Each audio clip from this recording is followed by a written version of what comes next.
Indian army India China നിയന്ത്രണ രേഖയായ LACയിലെ സൈനിക ശക്തി വർദ്ധിപ്പിക്കുന്നു.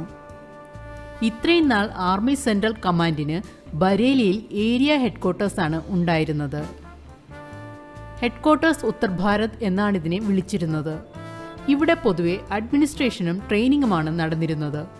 അതോടൊപ്പം അതിർത്തിയിലെ പാറാവും ഇവർ നിർവഹിച്ചിരുന്നു. ഇവിടെ ഒരു ബ്രിഗേഡും കുറച്ച് സ്കൗട്ട്സ് ബറ്റാലിയനുമാണ് ഉണ്ടായിരുന്നത്. ഒരു ബ്രിഗേഡ് എന്ന് വെച്ചാൽ 3000-ഓളം സൈനികർ. അതിർത്തി പ്രദേശത്ത് പ്രശ്നം ഉയർന്നതോടെ ബ്രിഗേഡുകളുടെ എണ്ണം കൂട്ടുകയായിരുന്നു. ഇപ്പോൾ ഈ ഹെഡ്ക്വാർട്ടേഴ്സിനെ 3 ബ്രിഗേഡും, അതായത് 9000-ഓളം സൈനികരും ആയുധങ്ങളും ആർമി എഞ്ചിനീയർമാരും ഏവിയേഷനും ഒക്കെ ഉൾപ്പെടുന്ന ഓപ്പറേഷണൽ കോർ ആക്കി മാറ്റാനുള്ള നടപടിക്രമമാണ് പൂർത്തിയാക്കിക്കൊണ്ടിരിക്കുന്നത്.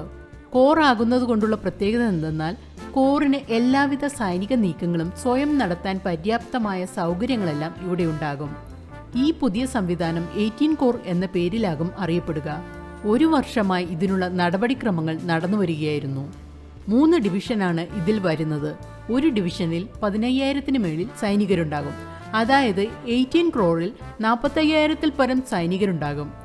ആവശ്യമനുസരിച്ച് സൈനികരുടെ എണ്ണം കൂട്ടാനും കുറയ്ക്കാനും ഇതിനാകും. ഇനി മുതൽ ട്രെയിനിങ്ങിനപ്പുറം കൂടുതൽ ഉത്തരവാദിത്വങ്ങൾ സേന ഏറ്റെടുക്കുമെന്ന് അർത്ഥം. ഗാൽവാൻ സംഘടന മുതൽ ചൈനീസ് സൈനികർ ഇന്ത്യയെ പല വിധത്തിൽ പ്രകോപിപ്പിച്ചുകൊണ്ടിരിക്കുകയാണ്. അതിനെ തുടർന്ന് ഈ പ്രദേശത്തെ സൈനിക ശക്തി കുറേശ്ശെ വർദ്ധിപ്പിച്ചു വരികയായിരുന്നു. ഇന്ത്യ ചൈന അതിർത്തിയിൽ എന്തിനും തയ്യാറായി ആർമി ഒരുങ്ങിക്കഴിഞ്ഞു എന്നാണിത് വ്യക്തമാക്കുന്നത്. ഇന്ത്യൻ ആർമി ഓഫീസർ നൽകുന്ന വിവരം അനുസരിച്ച് നിലവിൽ LAC മേഖല ശാന്തമാണ്.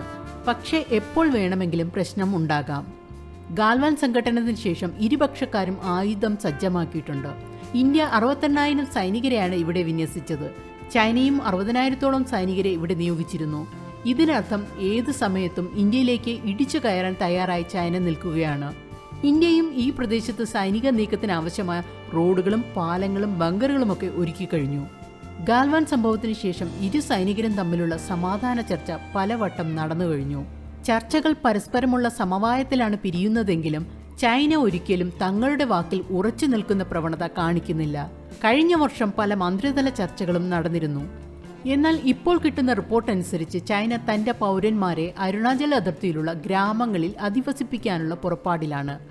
ഇവർ യഥാർത്ഥത്തിൽ സാധാരണ പൗരന്മാരാണോ അതോ സൈനികരാണോ എന്ന് വ്യക്തമല്ല.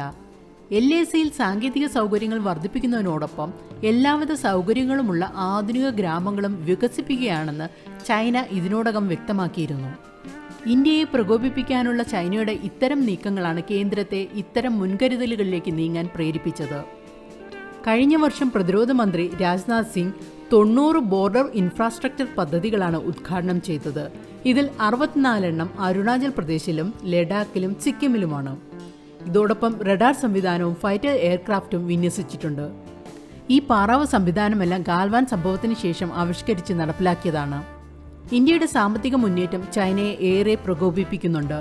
അതുപോലെ നിക്ഷേപകർ ചൈനയെ ഉപേക്ഷിച്ച് ഇന്ത്യയിലേക്ക് വരുന്നതും ലോകരാജ്യങ്ങളുടെ ഇടയിൽ ഇന്ത്യക്ക് ലഭിച്ചുകൊണ്ടിരിക്കുന്ന സ്വീകാര്യതയും അവർ കണ്ടുകൊണ്ടിരിക്കുകയാണ്. ഇന്ത്യയെ പ്രഹരിക്കാനുള്ള മർമ്മപ്രധാനമായ സ്ഥാനമായി അവർ കാണുന്നത് LACയാണ്. നിലവിൽ പ്രശ്നങ്ങളൊന്നുമില്ലെങ്കിലും വരും നാളുകളിൽ അങ്ങിങ്ങായി സംഘട്ടനങ്ങൾ ഉണ്ടാകാനുള്ള സാധ്യതയും ഇന്ത്യ തള്ളിക്കളയുന്നില്ല.